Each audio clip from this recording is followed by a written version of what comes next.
Menurut saya tuh energi terbarukan emang bagus ya Mas, suatu ide yang bagus karena juga, energi yang di sini kan bakal habis dipakai ya, betul. Nah terus rencana energi terbarukan itu mungkin juga bisa dipakai nanti sampai anak cucu kita nanti.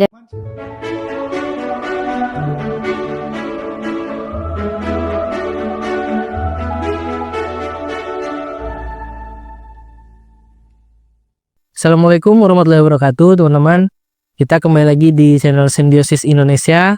Kali ini kita kedatangan tamu spesial, Mbak-mbak dari Ikatan Mahasiswa Teknik Lingkungan Indonesia, yaitu Mbak Kaisa. Selamat datang Mbak Kaisa. Makasih. Selamat datang di Simbiosis Indonesia. Hari ini mungkin kita akan banyak berbincang tentang teman-teman teknik lingkungan dalam memandang, ya kita tahu sekarang ini krisis iklim di mana-mana, perubahan iklim di mana-mana. Dan kita ingin teman-teman teknik lingkungan, khususnya Ikatan Mahasiswa Teknik Lingkungan, berbagi perspektif tentang bagaimana teman-teman memandang ini. Mbak Kaisa, sebelum jauh ke sana, saya pengen tahu kenapa bisa ngambil teknik lingkungan ini. Kan soalnya agak, kita pun teman-teman, kalau saya dari hubungan internasional, ketika dengar teknik lingkungan, waduh ini jurusan apa ini? Boleh Mbak Kaisa jelasin sedikit nggak? Latar belakangnya apa, kemudian akhirnya ngambil teknik lingkungan. Latar belakang, kebetulan dulu saya SMK ya Mas. Oh, SMK. Teknik, Mas di teknik juga. Tapi pas ngambil ke kuliah ini saya melinjur tekniknya kebetulan. Sebelumnya teknik Mesin. Oh, teknik mesin, teknik mesin. Terus sekarang saya ngambil ke teknik lingkungan, dan sebelum ngambil teknik lingkungan pun juga saya sebenarnya pengen ke K3-nya sih Mas, karena lebih concern ke kesehatan, keselamatan kerja lingkungannya.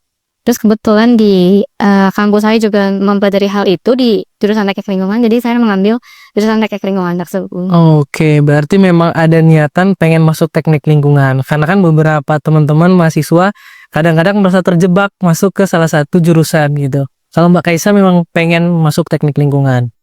Nah, teknik lingkungan ini sebenarnya apa sih Mbak yang dipelajari? Dipelajari itu tentang lingkungan sekitar pun juga kita pelajari sih Mas, dari yang terlihat sampai yang tidak terlihat pun juga kami pelajari. Dari sekitar air, tanah, dan udara pun juga kita pelajari. Oh, tadi yang kita sempat bahas ya, jadi avatar ya teman-teman teknik lingkungan ini ya. Nah, kalau Mbak Kaisa sendiri di Ikatan Mahasiswa Teknik Lingkungan ini sudah berapa lama atau sudah berapa periode? Baru periode sekarang. Oh, baru periode sekarang. Berarti per periode 2024, 2025 ya. Ini susunan Ikatan Mahasiswa Teknik Lingkungan ini seperti apa, Mbak? Strukturnya? Kebetulan aku kan di regional 2 ya, Mbak.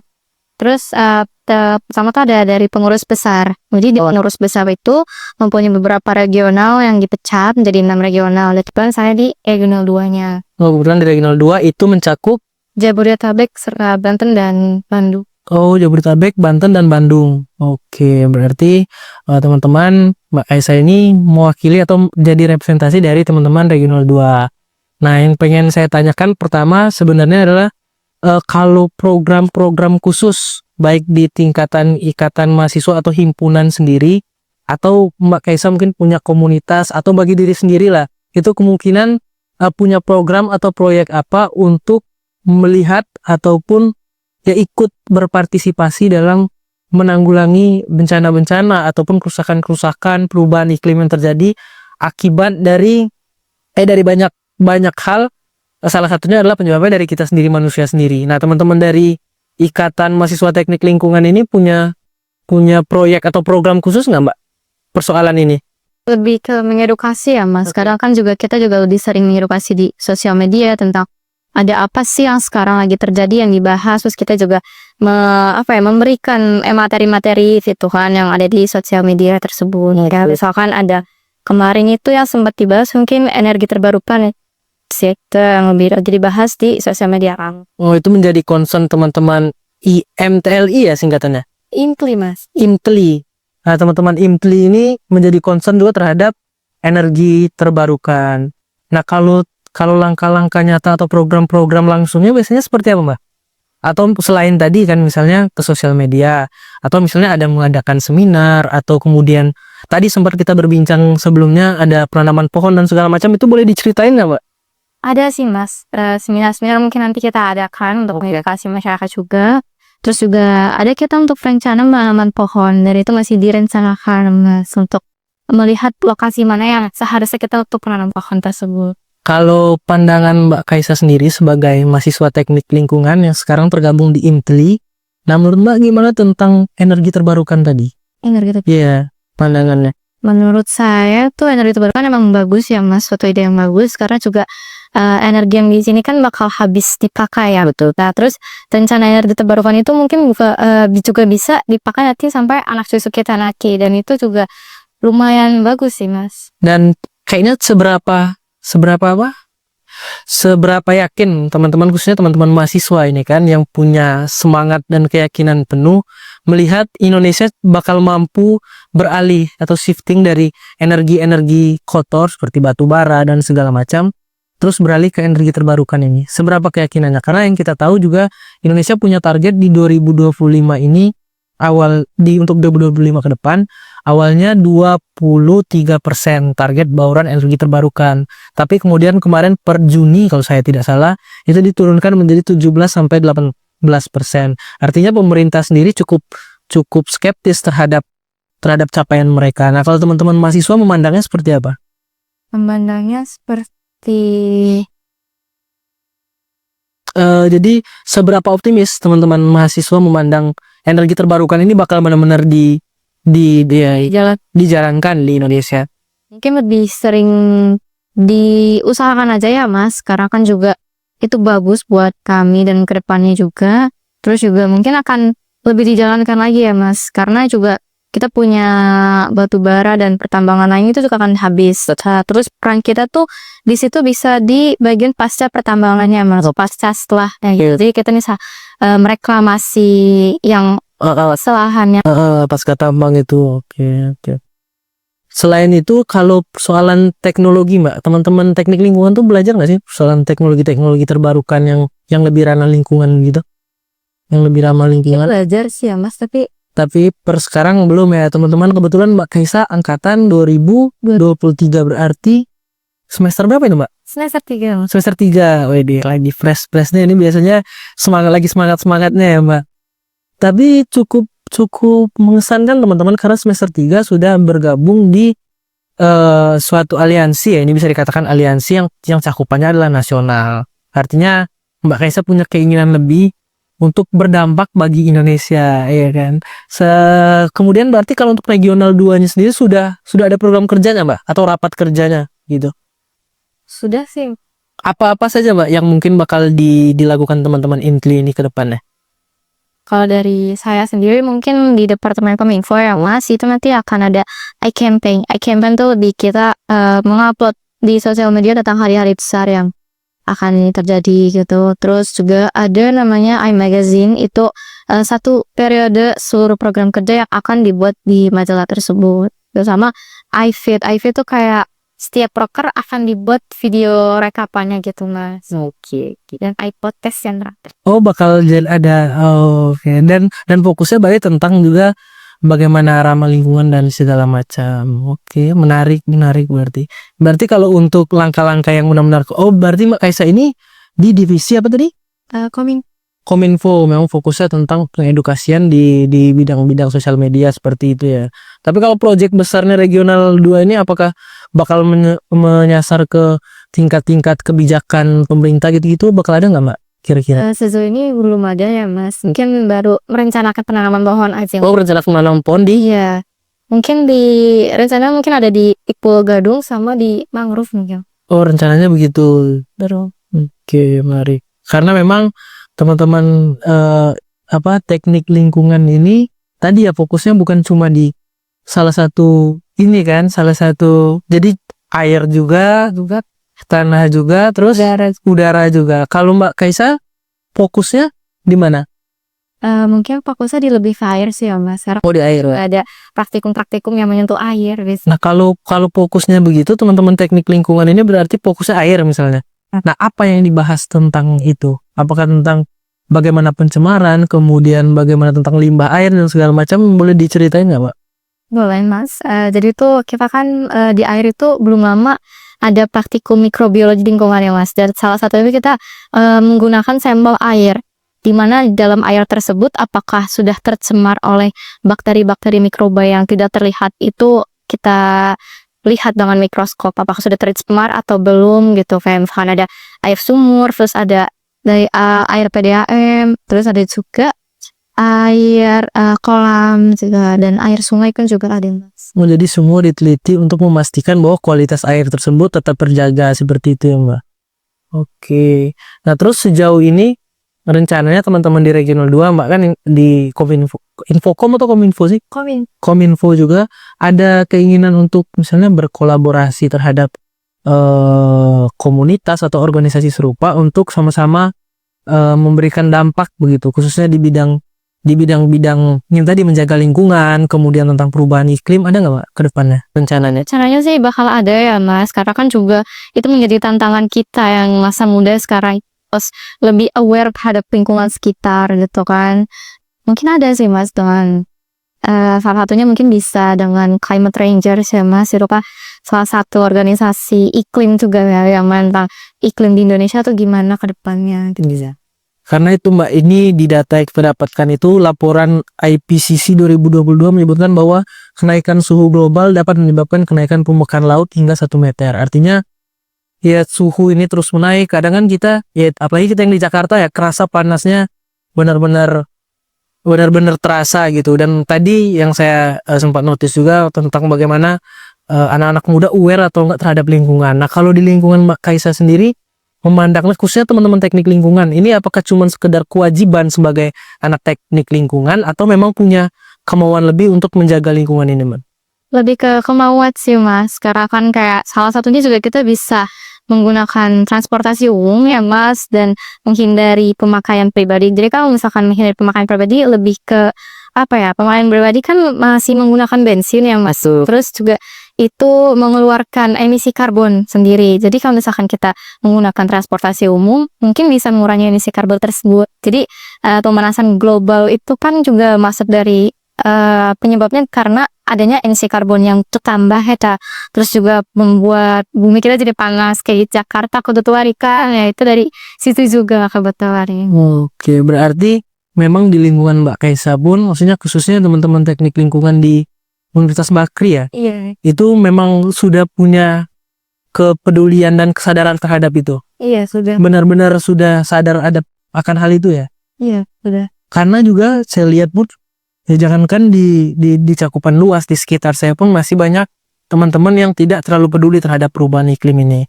Nah, kita pengen sesama anak muda gitu bahwa ya saling menyadarkan sebenarnya tugas dan tanggung jawab dalam menanggulangi tadi kenaikan suhu global dan segala macam itu ada di tangan kita. Nah, kalau menurut Mbak Kaisa bagaimana cara menyadarkan teman-teman kita ini atau orang-orang di sekitar kita tentang pentingnya menjaga lingkungan ini atau pentingnya untuk berkontribusi terhadap penurunan suhu global ini? Oke, jadi kalau menurut saya ya dari pandangan kayak pribadi, terus ke teman-teman sih dari hal kecil aja sih, Mas, ya, dari hal kecil kesadaran diri sendiri untuk membawa tumbler, terus kalau misalkan makan di luar bisa memakai tempat makan sendiri, dan belanja pun juga sekarang memakai kamiros, ya juga tidak memakai plastik karena kan plastik juga susah terurai ya. Ya, betul. Ya, jadi dengan seperti itu, tapi kalau ngelihat fenomena sekarang anak muda nih hitungannya udah sadar atau belum, Mbak? Nah, saya sih masih belum kurang sadar. Masih kurang sadar ya. Jadi cara membuat mereka untuk ikut serta dalam apa yang sedang kita hadapi sekarang, yaitu tadi kayak krisis iklim dan segala macam, caranya seperti apa, Mbak? Karena kebetulan juga podcast Simbiosis ini hadir untuk dalam ranah dan langkah mengedukasi dan mengajak teman-teman untuk lebih sadar terhadap lingkungan. Nah, kita rasa semoga teman-teman yang nonton ini juga ya turut tersadarkan. Tapi kalau menurut Mbak Kaisa sendiri yang menurut saya mungkin lebih mudah dan lebih tahu keadaan sekarang, itu sebenarnya gimana sih cara ngajak teman-teman itu? Karena mungkin salah satunya kayak tumbler itu kan akhirnya kenapa orang-orang bawa ya karena itu dianggap sebagai sesuatu yang keren gitu, style sekarang tumbler sudah dianggap seperti itu. Akhirnya orang membawa tumbler bukan karena mereka sadar lingkungan, tapi karena itu adalah bagian daripada gaya. Nah, menurut Mbak Kaisa ada nggak cara-cara yang bisa kita lakukan lagi untuk menyadarkan teman-teman begitu? Kira ada sih, Mas, lebih ke edukasi yang sedang terjadi aja gitu, karena kan emang anak muda tuh susah banget aware ya lingkungan. Jadi kita emang harus pelan-pelan mengedukasi mereka gitu, karena mereka juga mempunyai emosi yang susah dijiwa ya. Jadi ya dari hal-hal kecil aja sih mas, buat pelan. Nanti kalau misalkan mereka udah mulai memakai yang ramah lingkungan, jadi mereka juga udah mulai, oh gue sadar nih kalau misalkan gue pakai yang lebih ramah lingkungan bisa menjaga lingkungan sekitar lebih baik gitu. Jadi ya mungkin dari hal-hal kecil aja gitu mas, menurut saya. Iya sih, sepakat. Karena memang kalau diajak langsung berperan besar, kemudian ambil langkah ini mungkin agak berat ya. Cuma memang harus diingatkan dari hal-hal kecil. Nah mungkin saya mau tanyakan selanjutnya ini Mbak. Sebenarnya kalau mau ditanya apa peran saya mungkin maksudnya keikatan ini tadi ya, INTLI ini tadi. Sebenarnya INTLI ini hadir untuk apa? Apa peran INTLI dalam menjaga lingkungan ataupun berkontribusi untuk Indonesia gitu? Apa peran INTLI di sana? Perannya sih utama untuk kita bisa menyatukan seluruh mahasiswa ya mas, yang jurusan mungkin di teknik lingkungan. Terus juga kita akan mengusahakan program kerja yang ada dan berjalan gitu, terus untuk mengedukasi para masyarakat dan para juga mahasiswa-mahasiswa yang ada di Indonesia ini tentang akan sadarnya lingkungan yang harus dijaga gitu. Oke, ya berarti memang fokusnya terhadap bagaimana masyarakat khususnya mampu teredukasi bahwa lingkungan ini memang benar-benar harus dijaga. Jangan sampai kerusakan lingkungan terus bertambah dan akhirnya berdampak pada tadi anak cucu kita. Oke, baik Mbak. Kemudian, nah menurut Mbak Kaisa sendiri dengan adanya perubahan iklim ini seberapa berdampaknya bagi teman-teman sih? Seberapa berdampak? Iya, seberapa berdampak misalnya ya dalam kehidupan sehari-hari akhirnya bisa terganggu nggak sih dengan adanya perubahan iklim ini? Itu menjadi peringatan kita bersama juga bahwa nanti teman-teman yang nonton atau teman-teman di sekitar kita sadar bahwa oh iya ya, ternyata gue juga kena dampak nih ada perubahan iklim gitu-gitu. Menurut Mbak Kaisa sendiri seberapa berdampaknya dengan adanya perubahan iklim ini? Sangat besar sih mas, cukup sangat besar, karena dari perubahan yang ada pun kita juga jadi ngerasa lebih panas gitu kan luar, jadi kayak wah panasnya aku nggak mau keluar deh, kayak lebih baik di dalam gitu kan. Padahal kalau misalkan kita keluar menghirup udara yang tanpa adanya pemanasan global itu lebih bagus, lebih sehat untuk kitanya kan. Terus misalkan dengan adanya ini kita juga jadi lebih menghindar. Betul. Akhirnya produktivitas menurun ya. Iya, luar biasa turun. Karena ini menurut data dari BMKG per 2023, suhu rata-rata di Indonesia itu meningkat sekitar 0,3 sampai 1,2 derajat Celcius. Ya, artinya kalau kita sekarang umur 20-an, 30 tahun ke depan lagi ini sudah semakin berbahaya kan? Iya, sangat berbahaya. Sangat berbahaya. Makanya itu kita berharap ya tadi teman-teman bukan hanya tanggung jawab teman-teman teknik lingkungan ya, tapi tanggung jawab seluruh masyarakat Indonesia untuk mengambil peran dalam porsinya masing-masing begitu. Terus menurut Mbak Kaisa sejauh ini solusi yang paling konkret yang bisa kita terapkan atau boleh menyasar yang lebih besar adalah pemerintah seharusnya mengambil kebijakan seperti apa Mbak untuk menanggulangi hal-hal seperti ini? Lebih ke pertama transportasimu mungkin bisa dibanyakin ya mas. Terus juga mungkin bisa ada peraturan untuk memakai bahan ramah lingkungan untuk kita hidup sehari-hari. Terus juga gedung mungkin bisa dibilang gedung hijau ya. Oh iya betul, infrastruktur hijau. Ya teman-teman Simjus pernah bahas pemakaian yang ada. Jadi misalkan kita lagi siang-siang mungkin lampunya bisa dimatiin. Betul. Untuk mengurangi panas yang ada di dalam gedung tersebut. Jadi kalau ke pemerintah ya mungkin perlu kebijakan-kebijakan yang memang tidak hanya menekankan untuk tumbuhnya nilai-nilai kehijauan tadi, tapi juga harusnya sedikit menurunkan intensitas dari sumber daya batu bara tadi seperti itu ya. Oke. Baik Mbak, mungkin menurut Mbak Kaisa sendiri apa pesan-pesan yang mungkin bisa disampaikan ke teman-teman anak muda yang sekarang merasa bahwa pemanasan global ini tidak berdampak kepada mereka? Apa yang perlu diingatkan ke teman-teman ini?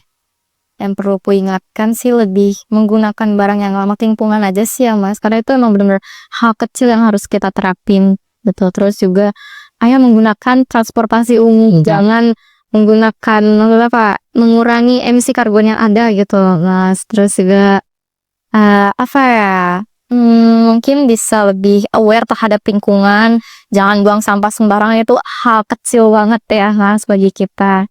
Jadi bener-bener jaga lingkungan supaya lingkungan kalian tidak ini. Jadi kalau misalkan kalian gak menjaga lingkungan, bagaimana terhadap kalian sendiri gitu, bisa-bisa kalian sakit gitu terhadap lingkungan sekitar. Itu sih Mas. Berarti fenomenanya sekarang pun kalau Mbak Kaisa lihat banyak teman-teman yang masih sangat setidak peduli itu ya, termasuk misalnya persoalan sampah dan segala macam. Banyak sih Mas. Padahal sudah dipisah-pisahin, terus juga ada bacaannya sendiri gitu. Kayak ini tuh khusus sampah apa, ini khusus sampah apa, kan supaya meringankan pekerjaan yang lainnya ya Mas. Jadi kayak ya mengelola sampah juga bisa mengelola lebih baik gitu. Nah ini kebetulan bicara persoalan sampah, dari KLHK tahun 2023 menyebutkan bahwa Indonesia menghasilkan sekitar 68,7 ton sampah per tahun dan hanya 11,8% yang mampu didaur ulang. Ya artinya tadi kalau sudah ada klasifikasi ya minimal kita sadar naruh itu aja kalau kita tidak mampu untuk mendaur ulang. Tapi sebenarnya sudah ada opsi-opsi konkret kayak tadi yang Mbak Kaisa sampaikan di awal ya, pakai tote bag kalau mau ke swalayan dan tempat perbelanjaan begitu teman-teman. Jadi sangat berbahaya ini, dari 68,7 ton itu hanya 11,8% yang dapat didaur ulang. Dan kemarin juga ada dari KLHK juga sempat menyatakan, saya baca di berita itu bakal stop juga impor sampah dan segala macam. Saya harap juga selain kita sebagai mahasiswa dan masyarakat ini berkontribusi, artinya kebijakan-kebijakan, polisi-polisi yang dikeluarkan pemerintah juga harus berpihak pada energi-energi terbarukan, ekonomi hijau dan segala macam, agar kehidupan bermasyarakat dan kebijakan pemerintah ini mampu selaras untuk mencapai tadi Indonesia emas yang lebih berkelanjutan begitu, yang lebih ramah lingkungan. Karena ya sangat kita sayangkan kayak di misalnya Merauke kan ada info tentang pembabatan lahan yang bakal dijadikan food estate dan segala macam, itu mungkin bakal berdampak banyak itu Mbak Kaisa. Terima kasih banyak Mbak Kaisa atas waktunya. Harapannya mungkin memang teman-teman bisa peduli dan mampu tadi diajak sama Mbak Kaisa tentang bagaimana peran-peran kita sebagai anak muda, mahasiswa, yang paling setidaknya paling kecil adalah ya tadi buang sampah pada tempatnya, membawa peralatan-peralatan yang ramah lingkungan, kemudian menggunakan transportasi umum. Ini Mbak Kaisa dari Ikatan Museoteknik Lingkungan Indonesia Regional 2. Terima kasih Mbak Kaisa sudah hadir di Simbiosis. Semoga obrolan kita hari ini mampu mengajak teman-teman, berdampak pada teman-teman untuk kemudian bersama-sama kita menyongsong Indonesia emas dan ekonomi hijau Indonesia bakal tercapai dengan sendirinya begitu. Terima kasih teman-teman.